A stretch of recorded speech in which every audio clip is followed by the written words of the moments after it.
இவ்ளோ பெரிய வீடு நமக்கு எதுக்கு மாமா? பேசாம வித்துருவோமே. இந்த கதவு ஜன்னல் இதெல்லாம் பர்மா தேக்குல பண்ணது தானே. வித்தா நிறைய பணம் வரும்ல. அப்புறம் உங்க தோட்டம் தொரவு நகை கடை மில்லு இதெல்லாம் வித்தா இன்னும் பணம் வரும். அது எல்லாத்தையும் நாம எடுத்துட்டு மெட்ராஸ் போனா ஒரு நல்ல பிளாட்டா பார்த்து வாங்கி செட்டில் ஆயிடலாம். மிச்சம் இருக்கிற பணத்துல நானும் அவரும் ஒரு பிசினஸ் ஸ்டார்ட் பண்ணி நாங்களே பாத்துக்கிறோம். நீங்க அதுல தலையிடாம வீட்டுல சந்தோஷமா உட்காந்து ரெஸ்ட் எடுக்கலாம். அப்புறம் காலையில ஆனா நல்ல ஷூவை போட்டுக்கிட்டு வாக்கிங் போலாம். போயிட்டு வரும்போது அங்க டோக்கன் போட்டு பால் வாங்கலாம் மாமா. அப்படி நீங்க வாங்கிட்டு வந்தீங்கன்னா நீங்க எப்ப கேட்டாலும் நல்லா ஸ்ட்ராங்கா காஃபி போட்டு தருவேன்ல.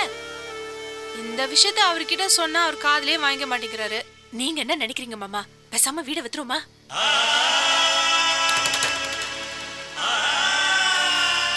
உன்னை பொறுத்த வரைக்கும் ஒரு சாதாரண வீடு.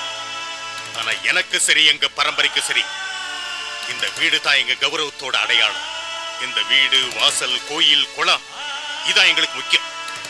அதுதான் எங்களுடைய வாழ்க்கை.